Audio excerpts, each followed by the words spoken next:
Good evening. Our sign language interpreter tonight is Wilson Ochuka. Now, DCI detectives from the Homicide Investigations team are investigating the murder of a patient inside a ward at the Kenyatta National Hospital. Crime reporter Franklin Owala will be telling us very shortly about how the murder incident has raised questions on the security breach at KNH and the safety of patients within medical facilities in the Republic. And detectives from Langata Police Station are investigating the brutal murder of a man, with the main suspect being his employer. Jackson Mukundi was allegedly killed after disappearing with his employer's motorcycle for 2 days without paying his daily dues. The victim's family wants justice. Ode Francis now reports. Jackson Mukundi's photo at the entrance welcomes us to the place where he lived before his untimely death. We meet his grieving family and friends with his cousin Kennedy Kariuki and friend Patrick Musyoki. They were among the first people to learn of Mukundi's death. Nilikuja nikapigiwa simu saa 6 usiku kuambiwa kijana anapigwa, akatumanisha watu kwangu watatu. Watatu nikawapa hiyo saa 6 kutoka nje juu fita nasikia ni mafaite. Sasa toka nikiwa peke yangu. Kuna dent mingi sana. So mimi kama nikiwa peke yangu singeweza kutoka. Hata kama ni wewe unachunga hizi ni gari za watu, huwezi toka na. Sina uwezo wote. Lakini kama jirani wangetoka. Neighbors, relatives and friends say Mukundi's death is likely linked to his employer's business dealings. Anakuaga tu na pikipiki. Mimi namuona tu mara mingi akona pikipiki, anatumwa mzigo analeta. Pikipiki venye alikuwa amempea pikipiki akaenda nayo kama siku 3 hivi 4. Sasa venye kumrudishia pikipiki. Sasa hiyo ndio furugu ilianzia hapo. Hii pikipiki ilikuwa anaendesha na huo mjamaa. Hakuwa anaendesha anabeba huo mjamaa. Sasa nisikia hadi si hiyo pikipiki ilipotea. Unaanza kusema ati sijui aliye naye wapi, aliye naye kidogo alafu akarudisha. Sasa nikashangaa ati na kwa nini pikipiki ilirudisha na mbona anaua huo kijana? Ilikuwa nini mbaya? After the murder, it's alleged that the suspect's rental properties were demolished by the angry mob and the tenants sent packing. Kupiga simu nilipiga simu aliniambia usipige simu ya upuzi. Hiyo tulimuua na tukamsika. Alikuwa amemfungia mpaka kwa hiyo mlango na ndani. Hii niliona hapa ni kama chuma walikuwa wamemgonga hapa, nikaona kuna kashimo iko hapa kama ya msumari hivi. Hii mguu ameiweka ndani yote ni kama amefunja. Alafu kijana alikuwa na operation kama walimkanyanga tumbo. The body is preserved at City Mortuary. Hata sasa hii hata sisi tumeogopa pengine atakuja atuue. As family of Jackson Mukundi prepares to bury their kin after his murder, the suspect still on the run, detectives will be piecing together what really transpired. Ode Francis, Citizen TV, Langata, Nairobi County.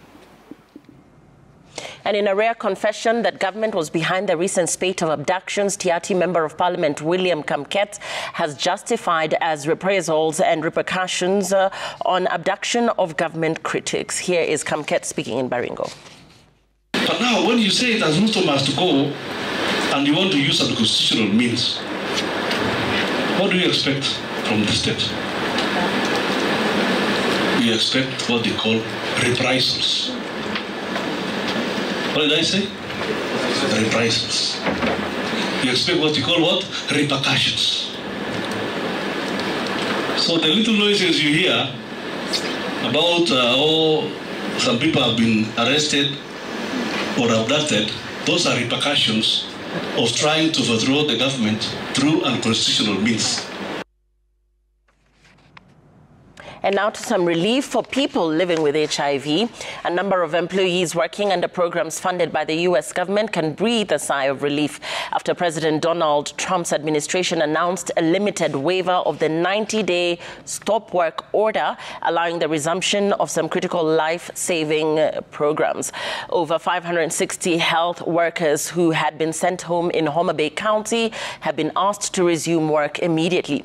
The county chief officer for medical services, Dr. Dr. Kevin Osuri has, however, confirmed that the waiver, which lapses on the 19th of April 2025, has left a huge staffing gap and uncertainty over the other programs that remain on hold. Sarfina Chiang-Oma reports. At Homa Bay County Teaching and Referral Hospital Friday morning,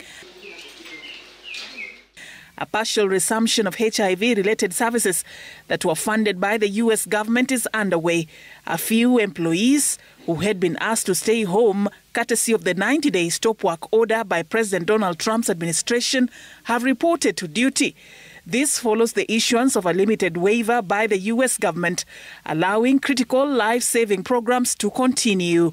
Tulipopata hiyo barua jana, kulikuwa na ile furaha kwa sababu unajua at least niko na kitu chenye nitapata mwisho wa mwezi.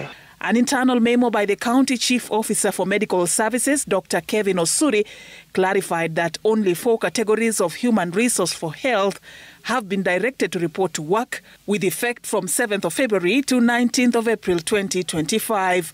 We've brought back a good chunk of them, about 568. A number of them have not been approved for this waiver period. It's still a big shock and a big bump on the system, on the healthcare system. A short relief, let me say so, because we do not know what will happen after the 19th of April. Amidst the uncertainty, Dr. Osuri terms this as an opportunity for the country to bolster domestic health financing strategies. Solutions from national government, solutions from agencies like COG and county governments to see what happens next in terms of if this waiver period ends. If it is not extended, then are we in a capacity to take up these services on our own and continue to serve our people?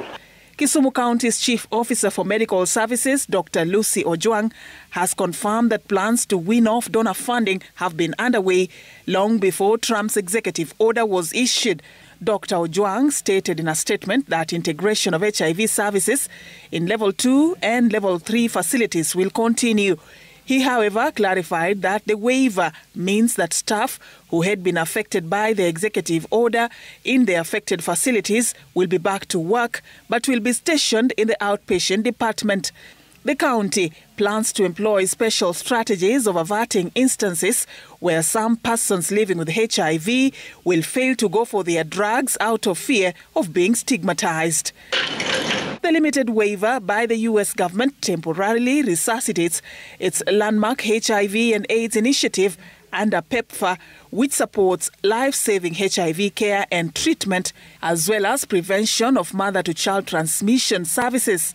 According to a document released by the Global Health Security and Diplomacy, which is under the U.S. Department of State, activities approved under the PEPFAR 90-day limited waiver include HIV testing services for all populations, HIV care and treatment services for all persons living with HIV, laboratory support, supply chain management for procurement of HIV medicines and other commodities to prevent stockouts in national HIV programs.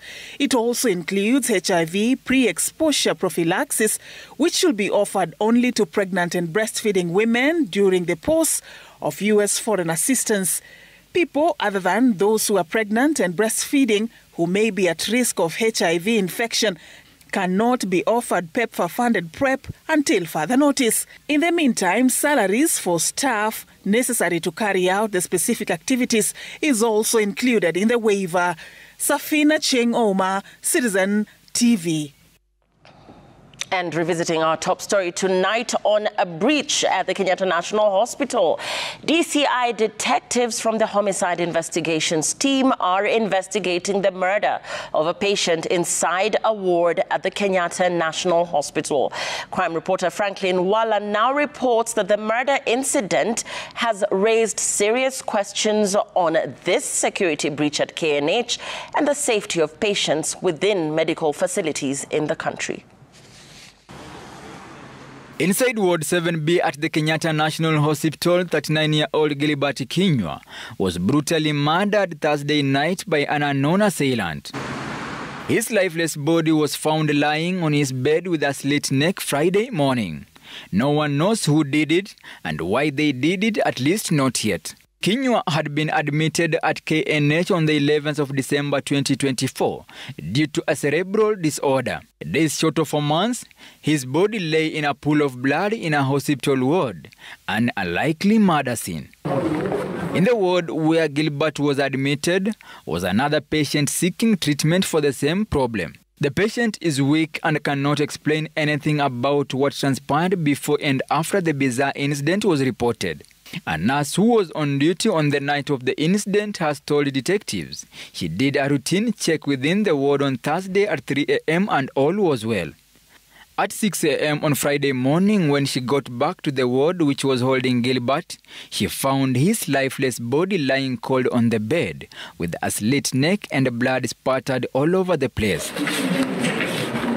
Detectives from the Homicide Investigations Bureau were notified.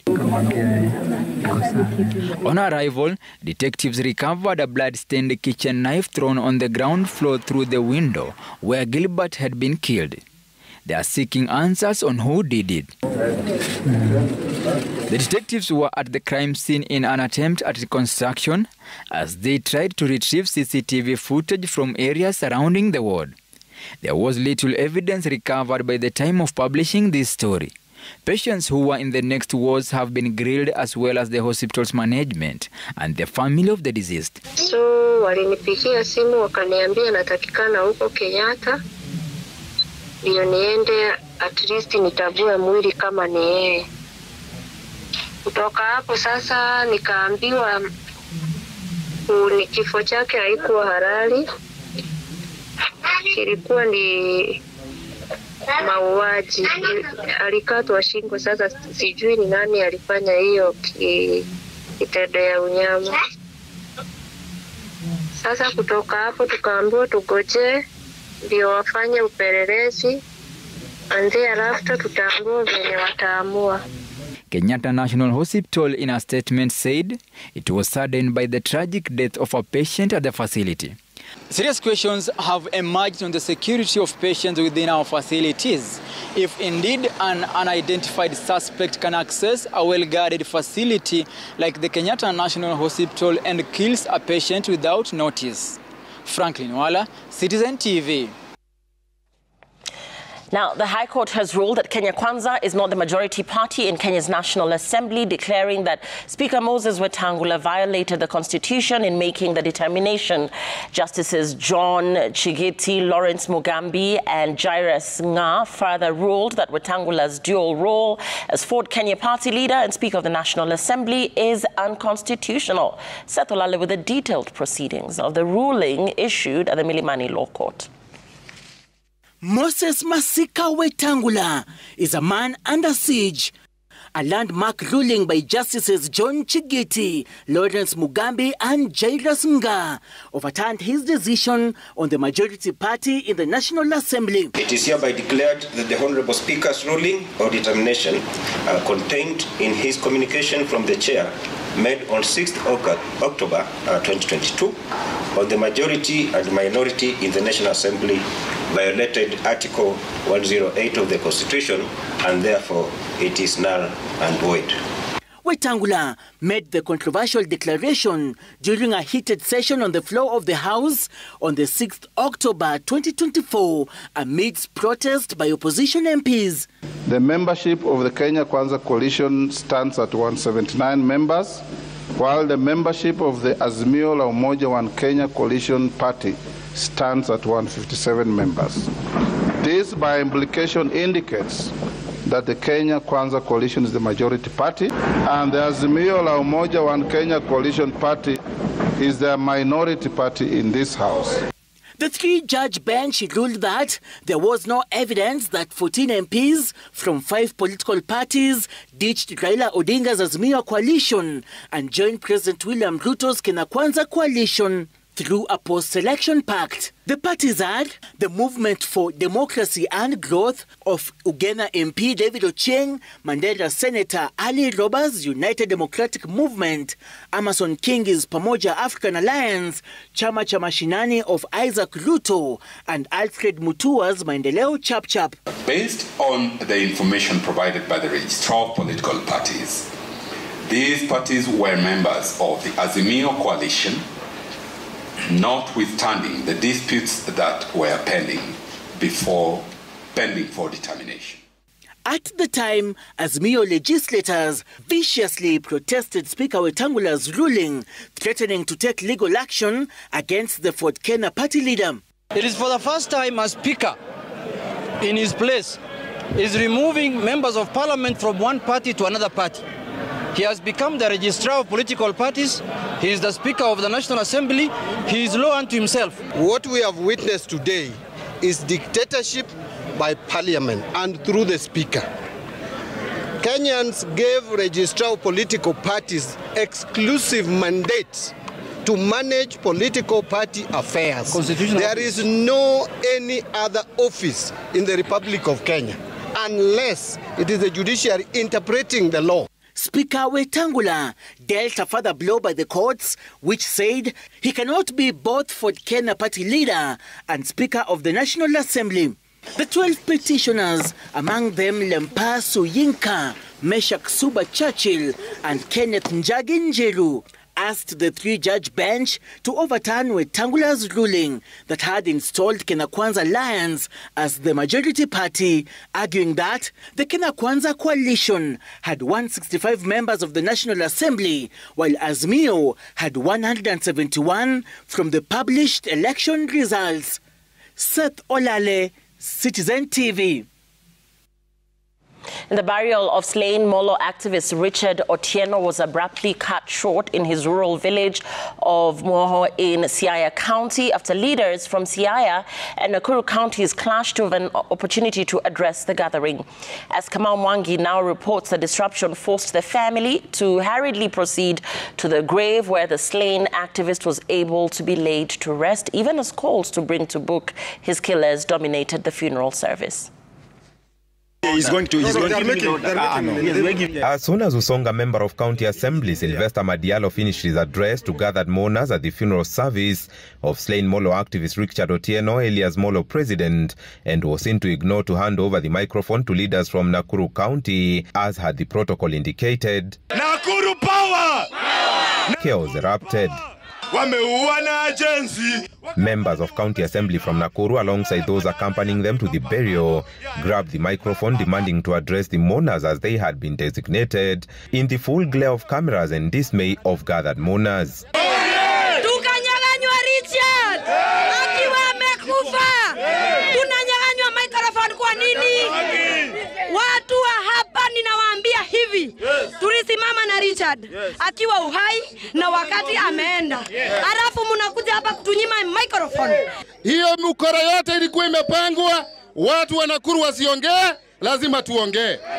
Ilikuwa ni mipango ya watu wawili na hiyo hatutakubali. The scuffle bringing to an abrupt end the funeral service meant to commemorate the life of Otieno, who was murdered 3 weeks ago, as the family and church carried the body of the slain activist to its resting place, leaving the leaders to address the few mourners who remain behind. Tunasema haki kwa Richard.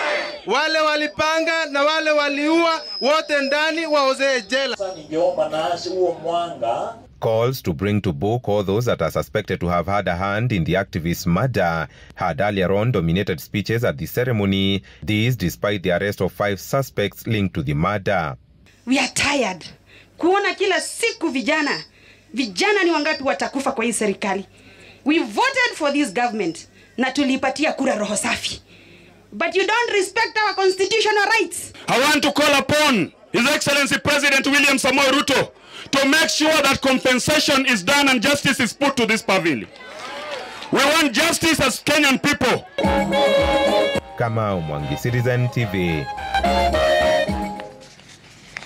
Deputy President Kithure Kindiki has expressed confidence in the election of former Prime Minister Raila Odinga as the chairperson of the African Union Commission.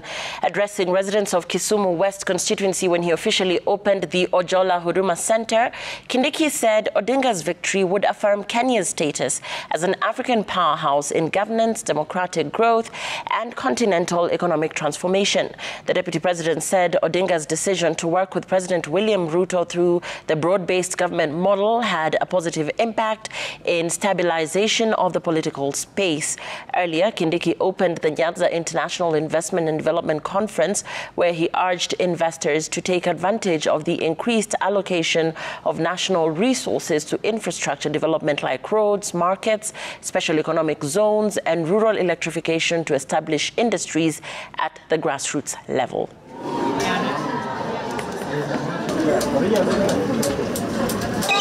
Sasa the biggest campaigner wa kutafutia Mheshimiwa Raila hiyo kazi ni William Ruto.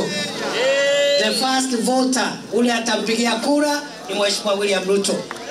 Ule atamobilize the other voters na chief agent wa Mheshimiwa Raila ni Mheshimiwa William Ruto. And we are very confident that our Prime Minister Raila Odinga is going to be the next chairperson of the African Union Commission. He is a qualified Kenyan. He is a qualified Kenyan. He deserves it. And he has the ideology that will take this continent to the next level. And on a somber note, tributes continue to pour in for veteran journalist Leonard Mambo Mbotela, who Kirui has more. Nauliza, baada ya kuona msichana au mama au mwanamke amevaa nguo fupi, tena wanaenda kumkera na kumsumbua na maneno na kumfuata kutaka kumtongoza na kumtomasa, ni ungwana? He captured the hearts of many with his charismatic, captivating voice, effortlessly engaging audiences through his insightful and educational radio and television programs that spanned over 5 decades. His Je Hu Ni Ungwana segment, both on radio and TV, became a beloved fixture, renowned for its powerful educational messages that resonated with generations of Kenyans. Vaa mavazi ambayo yatakupa heshima hata wewe mzee.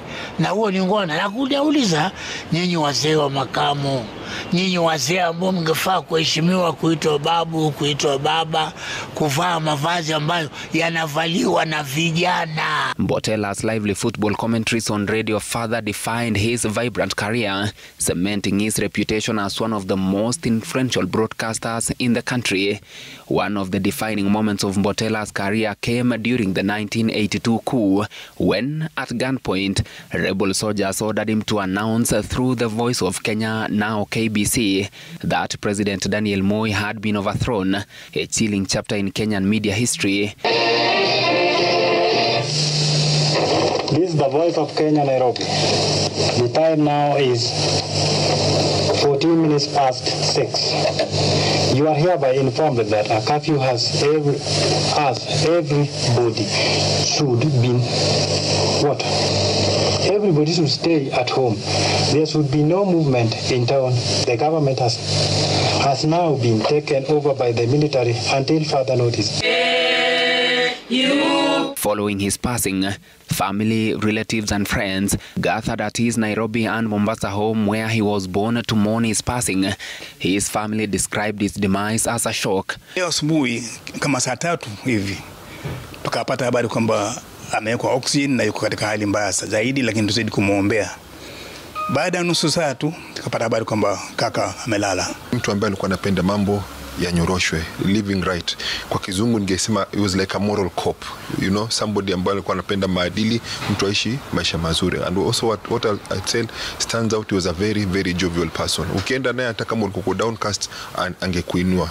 President William Ruto paid a tribute to Mbotela on Friday, describing him as a gifted and influential broadcaster whose alluring voice dominated the airwaves, particularly through his first-class football commentaries and the signature Je Hu Ni Ungwana program. Former President Uhuru Kenyatta remembered Mbotela as a legendary media personality whose immense contribution to the country's media landscape would forever be cherished by all citizens. Former Prime Minister Raila Odinga praised Mbotela as a veteran journalist and broadcaster whose influence extended far beyond the media industry, shaping the nation as a whole. Royal Media Services Managing Director Wachira Waroro expressed profound sorrow over the passing of veteran broadcaster Leonard Mambo Mbotela, describing him as more than just an icon. He was an institution. Waroro acknowledged Mbotela's immense contribution to radio commentary and presentation, emphasizing that his groundbreaking role is permanently etched in the media history of the nation and the broader Kiswahili-speaking East African region. Celebrated media personality Fred Obachi Machoka also eulogized Mbotela, highlighting how his groundbreaking contributions to broadcasting continue to leave an enduring legacy.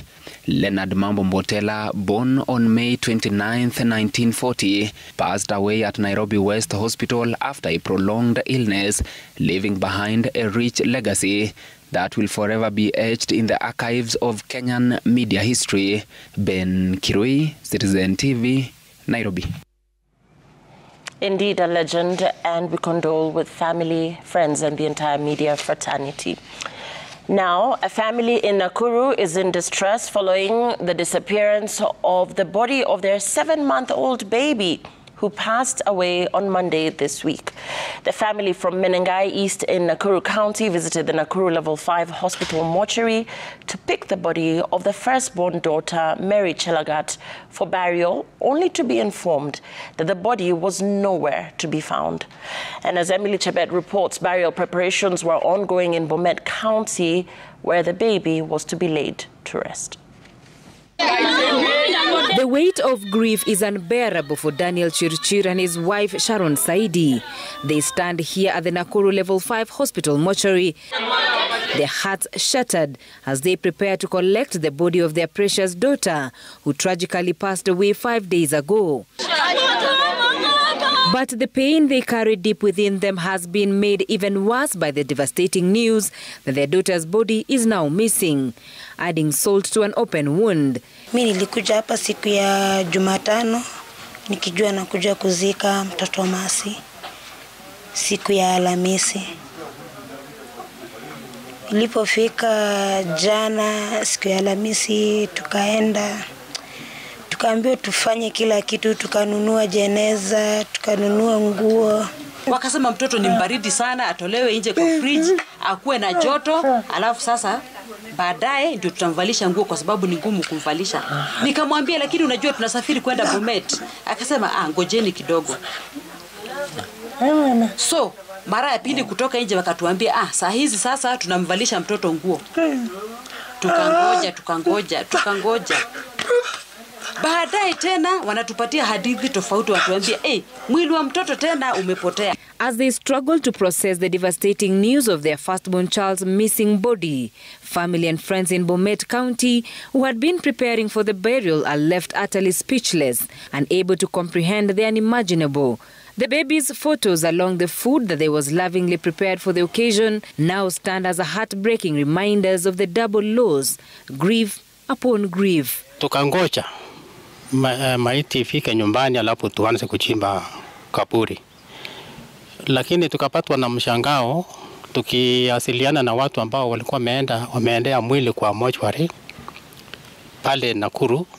Tukaambiwa ya kwamba eti mwili ya mtoto haiko kwa mortuary. Tukashangaa na tumehuzunika sana. Ndio chambo haijawahi tokea kwa hiki kijiji kwa kimila yetu ya Kipsigis, hatujawahi sikia chambo kaa hii. Tunaomba serikali ichukue hatua kwa hospitali ya level 5 Nakuru, usimamizi wa hospitali, usimamizi wa records katika mortuary ya Nakuru kwa kusembea kwa kasi. The county government of Nakuru, through the County Executive Committee member for Health, has confirmed that investigations have been launched to determine the circumstances surrounding the tragic incident and uncover the truth of what happened. Emily Chebet, Citizen TV, Nairobi. We're going to be taking a very short break right here on Friday night, but there's lots more coming your way. Stay with us. We'll be right back. Take a look at what's coming up.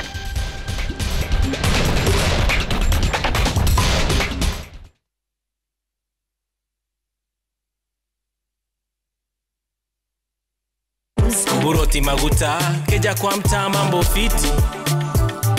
Nafungua bahasha wao nikismile, mambo ni murwa, kop imesotia geta, biza maplot, nikasitu. Kanivota mboka, reti koto, nikasitu. With just a payslip, get a mobile loan of up to 500,000 shillings or an unsecured loan of up to 9 million shillings. Visit a Cooperative Bank branch today. Cooperative Bank, we are you. Great yummy taste, gotta hack it. I spread bread, pate nguvu, gotta pack it. Napaka nyweki design ya mokoro. Blue Panda, Julie natural cocoa. 5 vitamins, una grow plus vitamina ni One by one, tuna flow with the energy. Dance to the beat, feel the adrenaline. Vibes ni polite. Step into the motion. Tuna hack snack na ki blue band choco for your growth.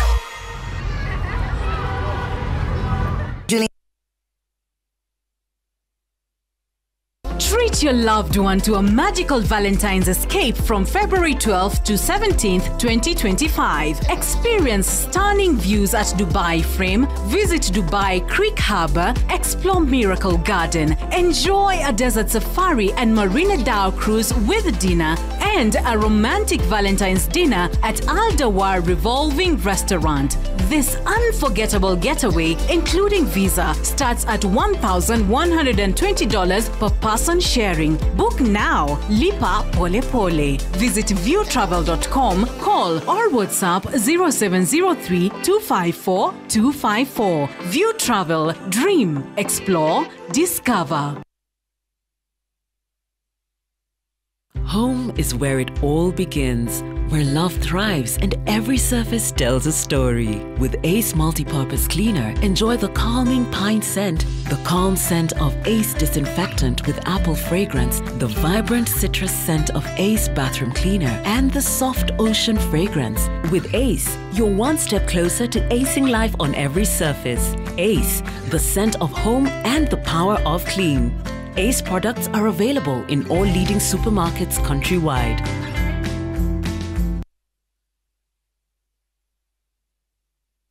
A little more than 50 years ago, a group of cooperators came together to plant a seed.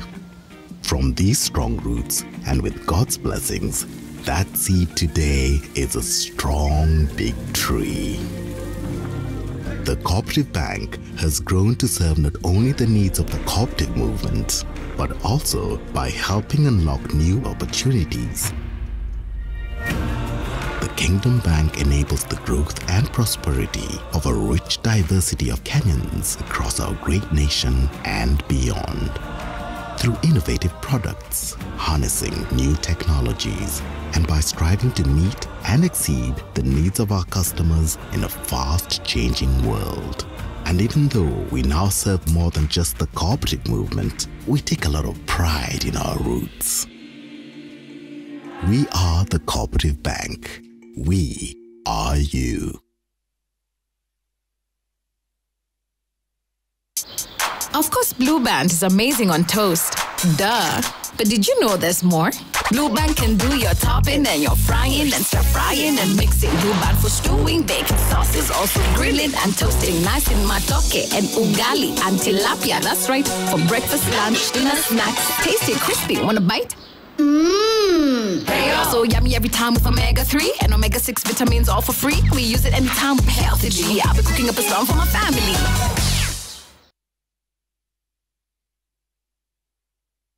Experience the freedom of fast, reliable internet that keeps you and your family connected. Enjoy endless entertainment, gaming and music with our 4G router now available at a 25% discounted rate. Grab yours while stocks last at 2,250 shillings. Available at all Safaricom shops, dealers and masoko.com.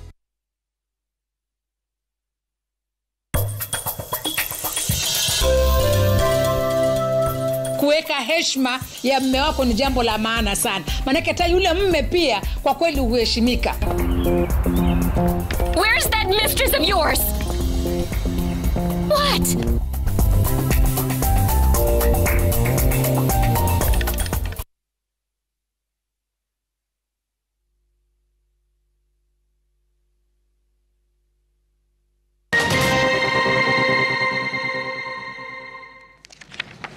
Welcome back, and let's continue with the stories making headlines this evening. And President William Ruto has wound up his 4-day tour of the northeastern region in Isiolo with a stern warning to drug peddlers that he says have sneaked into the country for the drug business. Speaking in Isiolo town, the president put on notice those engaging in the illegal business. And as Stephen Leto reports, the president's meeting in Isiolo was met with vicious local political competition. After touring Mandera, Wajir and Garissa counties, President William Ruto concluded his development tour of the northeastern region with goodies to Isiolo County. After inspecting the LAPSET project that runs from Lamu through Tana River, President Ruto, while in Garba Tula in Isiolo County on Friday, launched the Horn of Africa Gateway Development Project, the Isiolo Kulamawe and Kulamawe Modogashe roads, with the tamaking of the 205-kilometer road being part of a broader plan to link Isiolo and Mandera counties. President Ruto, however, opened the lead over the peddling of drugs that has become a menace in Isiolo, with peddlers said to be using the youth as conduits. Kuna madawa inatoka Ethiopia na mali ingine hapa. Na kuna watu conduits. Watu ambao wana facilitate hiyo biashara, kuharibu vijana wetu, kuharibu wazee wetu, kuharibu kina mama zetu. I want to say for the avoidance of any doubt, mtu yeyote ambaye anahusika na biashara ya kuuzia watoto wetu madawa ya kulevya atakutana na sheria. Hakuna mtu ambaye tutapembelezana na yeye hapa ati anatupatia Kiingereza na anauzia watoto wetu madawa ya kulevya. That is not going to happen. President Ruto says the illicit drug business is growing, aided by foreigners through the porous northern borders. Hakuna mtu atatoka nje ya Kenya akuje hapa aseme ya kwamba madawa itauzwa tauni hii. Hakuna madawa itauzwa Isiolo.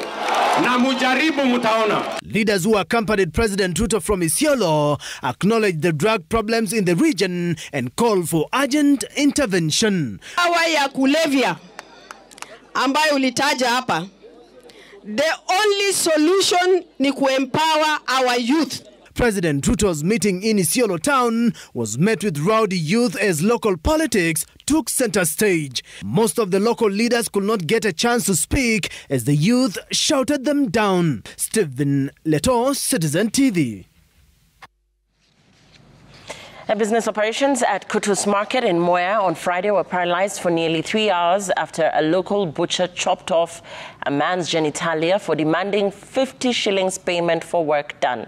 The market turned chaotic as police engaged locals in running battles as they demanded answers regarding the incident from the business operator before fleeing for his dear life.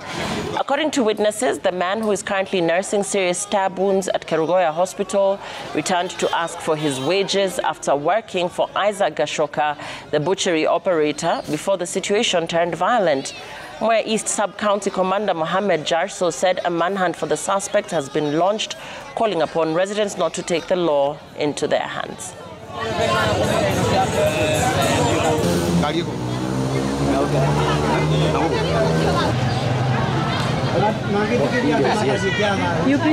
Jamaa anaitwa Modhie, alikuwa ameendea pesa zake.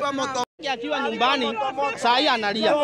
Na kama matajiri watakuwa wanafanyia watoto wetu hivyo, mtu ni hasara, ametolewa hiyo kitu, anataka mimi na bwana yangu tusaliwe lini?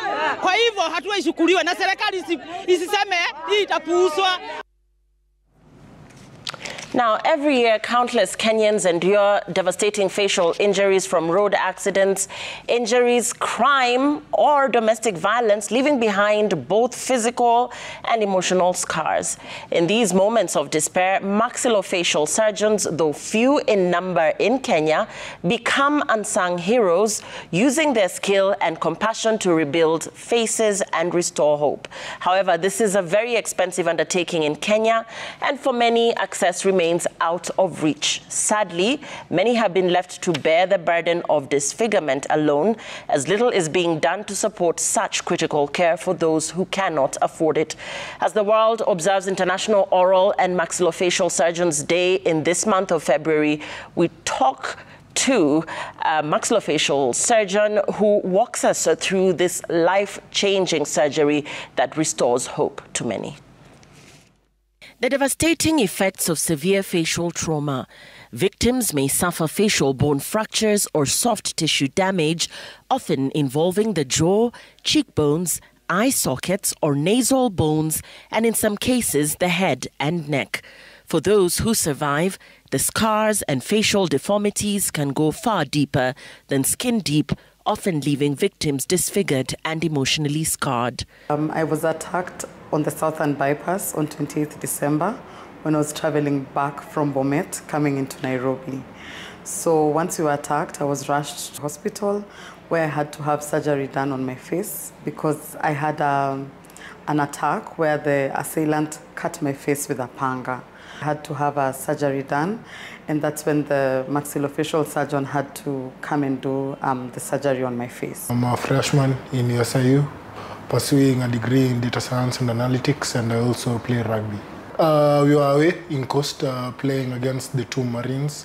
I collided with a player, and I felt a bit of, something in my jaw, and that's when I found out I had a fracture in my jaw. This is where maxillofacial surgeons step in to restore the appearance of patients, combining precision and skill to rebuild not only their faces, but also their confidence and quality of life. The upper face. Dr. Matthew Akama is one of Kenya's few highly skilled maxillofacial surgeons. He's also a senior lecturer at the Department of Oral and Maxillofacial Surgery at the University of Nairobi. Luckily, the facial nerves, those are the nerve that controls, the facial expression. Luckily for her, they were not damaged. At the same time as well, this is what we call the parotid duct. The duct that brings in saliva from the parotid glands into the mouth was also not injured because they're actually around this area. And she's lucky that she didn't get, those kind of injuries. He was not able to close his mouth properly. He couldn't chew. He had pain. And there was signs of that area getting infected when he examined him. So the decision was made that we'll take him to theater. And his recovery as, care, really, I'll say, and uneventful. When you have this kind of injuries, really don't fear that when you come to us, you're going to get disfigured by the kind of surgery that we'll do. Our incisions, we make them in a way that you can hardly see them unless you're really looking for them. Like for him, we did it right down here in the neck area, and we were able to go in and put an implant, which is sitting in very well. And once he heals, really this scar won't be visible at all. Kenya's emergency response systems often fall short, leaving patients without access to critical interventions. Most of our patients in trauma are from road traffic accidents, motor vehicle accidents. These individuals, the patients sustain trauma elsewhere, and are going to be transported to the nearest health facility. Now, of course, it's key that these patients must be handled with care in a certain way that you do not aggravate their injuries. And it happens that in the facial region, as grotesque as some of the injuries may appear, they may not actually be quite life-threatening, except for those which may occlude the airway. So, of course, that has to be addressed as soon as possible. So, the patient has got other injuries elsewhere, the abdomen, to the chest, that has got to be addressed before you can come in and do, definitive care of the facial injuries. Dr. Akama says a maxillofacial surgeon's priority after receiving a patient that has suffered facial trauma is to restore both function and appearance. For example, with the mouth, patient that has lost part of the jaw, yes, you want to restore that function of chewing, that function of speaking, that function of swallowing. You also handle injuries to the orbit. We are talking about the bony orbit, what houses the eyeball, that we are able to reconstruct. Of course, now we work in conjunction with an ophthalmologist who take care of the eye. And in this area, I must say also it's a shared area that we also work very closely with other specialists, also work closely with neurosurgeons, especially when they're called craniofacial injuries, that the neurosurgeon then will take care of the brain as you take care of the bony part of the cranium. In Kenya, significant gaps exist in access to maxillofacial surgical care, with many patients unable to afford the high costs, leaving them without critical treatment for life-altering facial injuries and conditions. Affordability, we're talking about patients being able to afford the kind of implants that we may use to reconstruct these patients. We are quite dependent on using plates. That's what I'm referring to as implants, because you've got fractured bones, and the face has got very many bones which can be shattered. Or you may get a specific bone, for example, the lower jaw being involved, or the nose being involved. Now, to handle all this, you need equipment to use in theater, and you need these implants. So most of our patients are not able to afford these implants, and they're very expensive. They're very expensive that the hospitals are not able to stock them. So the patients are requested to go and purchase them so that then we can use them to reconstruct them. And that is the biggest challenge, and I hope that SHA will address this. Maxillofacial procedures may carry side effects such as infections, swelling or scarring, requiring careful post-operative care to ensure successful recovery.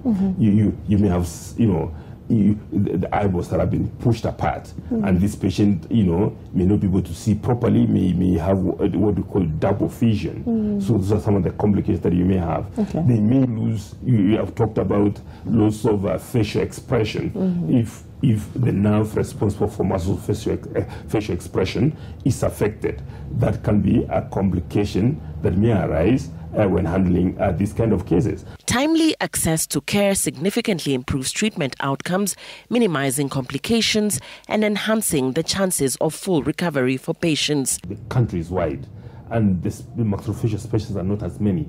And of course, looking at the affordability for these patients to get to a tertiary institution where they can get this care, it may be a challenge. So they end up, healing with deformities. The bones, malunite. They don't, unite in the native position as they were, because they were not corrected, that the fractures were not properly fixed in good time. So that can be addressed. That can be addressed, but it's more challenging, to address such deformities after healing has occurred. It's better to handle these injuries before they complicate.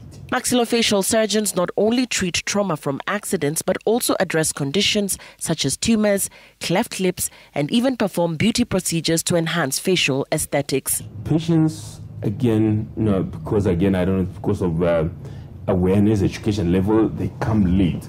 Even with tumors that are non-cancerous. We can have tumors which are cancerous and those ones which are non-cancerous. So some of them will come with grotesque-looking kind of deformities, and we have seen them. You go to Kenyatta, you'll actually see this patient there. So these are the patients now that need, removal of those masses, removal of the masses, and then reconstructing them. So these are some of the cases where if they could come early, you'll be able to remove the disease, the tumor, without causing much deformity. Behind every scar is a story, and for many patients with facial trauma, maxillofacial surgeons become the authors of their second chance. You cannot act God, but you always do your best to get the best outcome. So when you're able to get a patient able to go back to their normal life. That's quite gratifying. Through public awareness and affordable care, we can ensure that no one loses hope in their journey towards healing and a renewed sense of self. That's right, now you know. And 1,000 trainees under the Machakos Youth Service on Friday held a grand parade to mark the end of a rigorous 3-week boot camp that set the stage for their enrollment into various vocational training centers. Governor Wavinya Ndeti reaffirmed her government's commitment to youth transformation and skill development, while County Commissioner Josephine Ouko lauded the program as a milestone for instilling discipline and patriotism. The trainees were drawn from across the county and are set to join 5 different vocational training centers to pursue courses of their choice. The initiative is designed to change lives by rehabilitating at-risk youth, with Deputy Governor Francis Mwangangi urging development partners to support the program for even broader impact.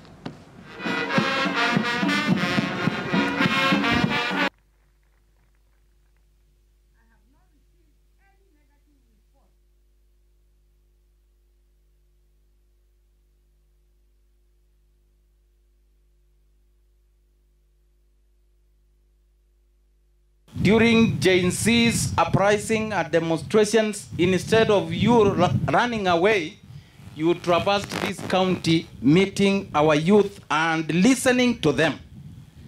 Today, this is an agenda, idea, and a promise that has been attained.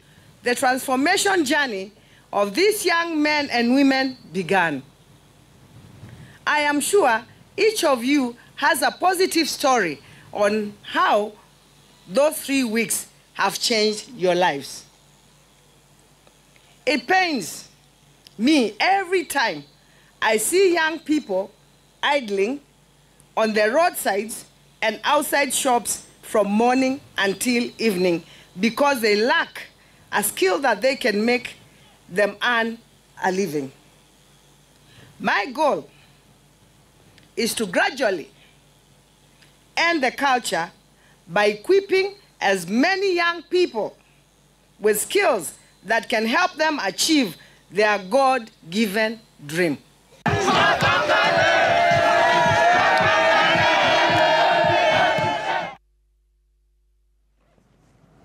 We'll be back with all the day's business. Stay with us.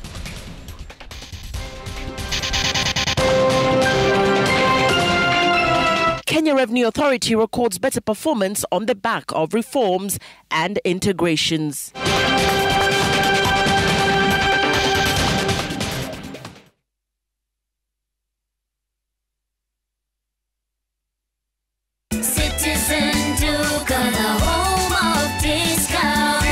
This Valentine's month, show your love with a special gift from Citizen Duka and Quickmart. Our Valentine's Day hamper is filled with thoughtful treats. 80 grams chocolate at 199 shillings, 200 grams drinking chocolate at 199 shillings, 1 twin pack sanitary towel at 99 shillings, and 1 pack of pocket tissue at 15 shillings. Simply dial *487*5#. Choose your Valentine package, pay, and pick up at your nearest Quickmart. Citizen Duka, your home of discounts. Duka, the home of discounts.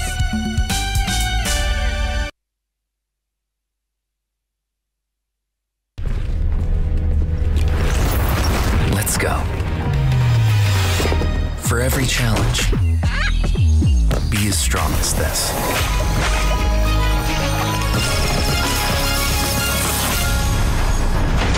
In every collision, discover the world as it is and uncover a strength that's yours. Redmi Note 14 Series, All-Star Durability.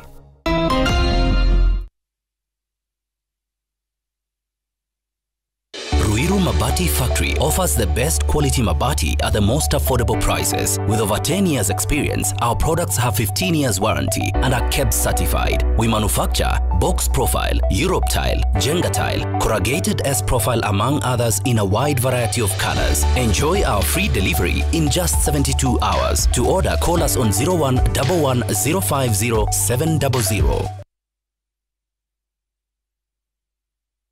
stubborn stains, Classic Detergent Powder inakuja na suluhisho rahisi. Inatoa uchafu kwa urahisi, gentle kwa mikono na unaipata kwa bei nafuu. Usiwachwe nyuma. Choose Classic. Ng'ara na Classic.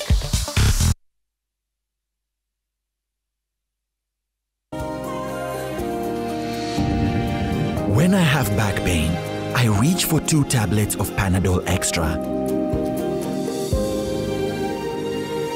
It's boosted by caffeine for fast relief of strong pain, like headache, toothache, and muscle pain. And I am finally released from pain and ready to be there for those who need me. Try Panadol Extra for fast and effective relief from strong pain. Petans Technical College is a technical college that trains hands-on skills in courses such as hotel and catering, making you an expert in 4-star and 5-star hotels, automotive engineering, where we train with modern vehicles. We offer training in electrical installation and plumbing, as well as CCTV camera installation. Travel the world through our certified assistant caregiver course. Enroll with us today on our Facebook page or visit us at Kiambu, Petans Plaza, and in all our branches. Call us today on 0707-490-390.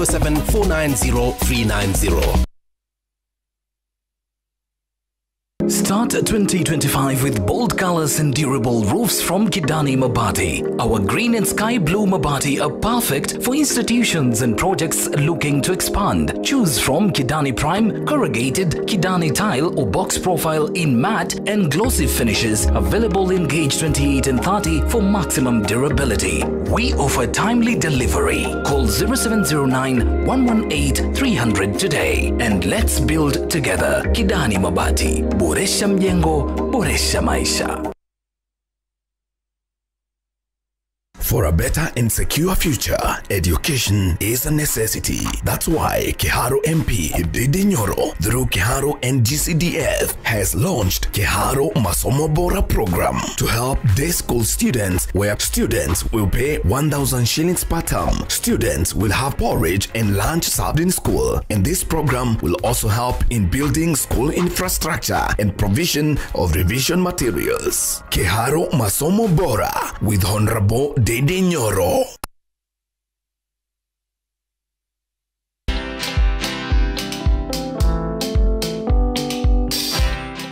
Mabrother, chekini story fulani la penjuzi mtani record manze. Lakini bro, kazi itakuwa tu ni kujaza simu na hizi mavida. Ai, kujinice tu kaka. Mwananchi gani huyo anarada medalia pesa? Leta tenje ni kushow vile tutaomoka. Citizen Digital wako na platform fulani kwa site yao inaitwa Wananchi Reporting.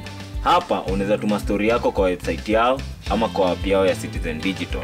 Na kama hiyo process ni ngumu, unaweza tuma story kwa email yao, WhatsApp number ama uitumie kama SMS. Alafu gani napataje bro? After story yako imepublishiwa, hapo ndo una receive 1,000 kwa simu yako. Bro, au umenichanua. Don't just witness the news, be part of breaking it. Download the Citizen Digital app and share your story with Wananchi Reporting today. Citizen Digital.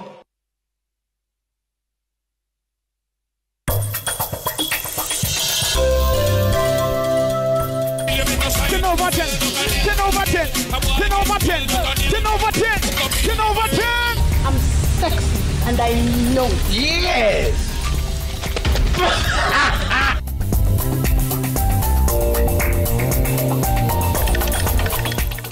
Enjoy endless entertainment, gaming and music with our 4G router now available at a 25% discounted rate. Grab yours while stocks last at 2,250 shillings. Available at all Safaricom shops, dealers and masoko.com.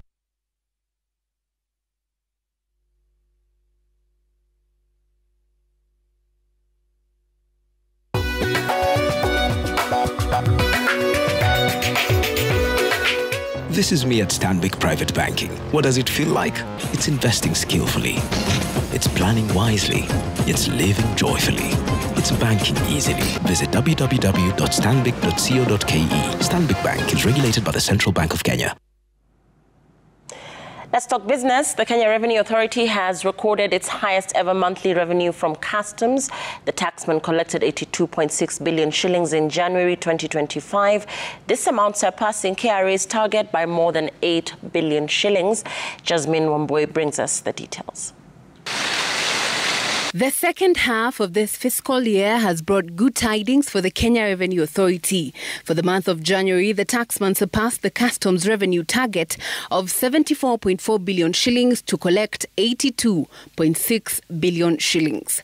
KRA says this strong performance comes on the back of an array of reforms such as the centralized release operations geared towards improving tax efficiency. Similarly, an increase in the volume of fuel imports partly contributed to this customs revenue jump. Taxes collected from petroleum imports jumped by 56% from a similar period last year. Additionally, non-petroleum taxes also increased by 12% year-on-year. Jasmine Omboi, Citizen TV. The inaugural Nyanza Investment Forum has kicked off in Kisumu County. The three-day forum, which brings together investors from across the country, seeks to unlock investment opportunities across the Nyanza region with serious focus on ICT, infrastructure, agriculture, manufacturing, and the blue economy. Speaking during the opening of the forum, Deputy President Kithure Kindiki assured investors that the government will pump in funds to help unlock the economic potential of the region. According to the DP, the administration will go out of its way to ensure realization of key development priorities for the region, noting that the key projects earmarked for investment, such as dams in Kisumu and Nyamira counties, factories including a potato factory in Kuria, an abattoir, and the construction of the Kisumu Ring Road, as well as the acquisition of a new ferry to boost transport in the lake, will be prioritized. The government is also focusing on revamping key value chains for sustainable growth and improved returns for farmers, workers, and the majority of Kenyans relying on these sectors. We are here to encourage all the residents, investors in the region on how possible they can utilize the opportunities within the counties. It's very great potential. We have agribusinesses and we also have the blue economy, which is very, very thriving. There's also mining sectors in the region.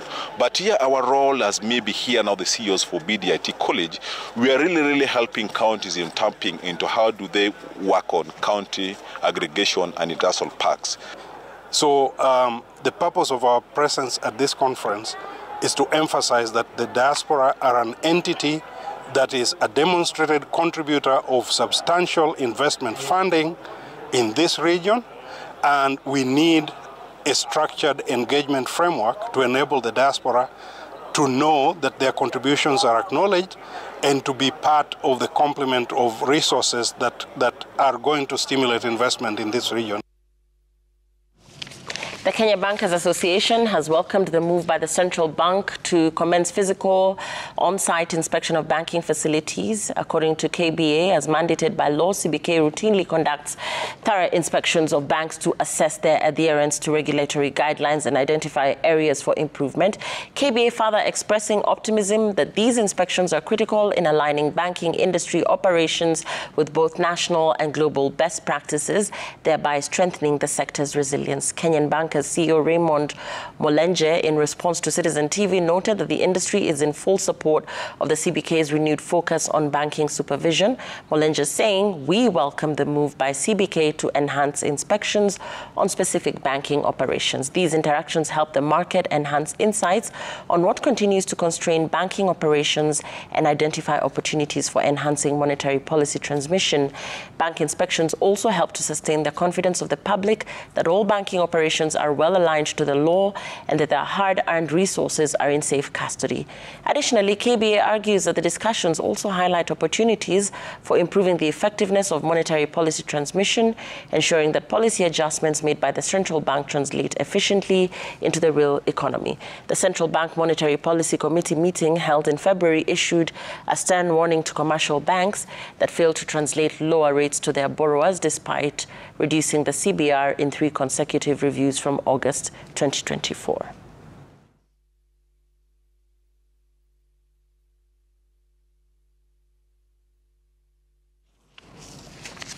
Kenya Wine Agencies Limited, KWAL, has introduced Windhoek beer into the Kenyan market.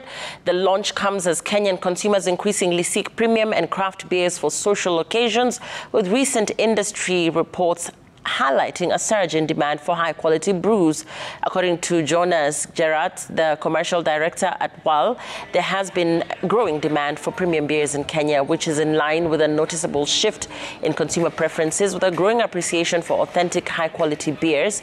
Established in 1920, Windhoek Beer has been billed as a top brew with only natural ingredients and no additives or artificial ingredients. The beverage, which has previously entered Kenya under different distributors, seeks to take on other premium and craft beers. Consumer is really a consumer that asks about quality products that are absolutely authentic to them.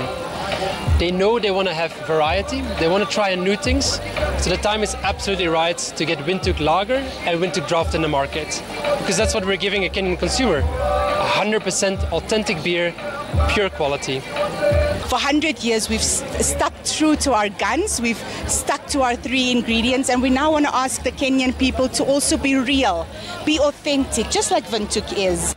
And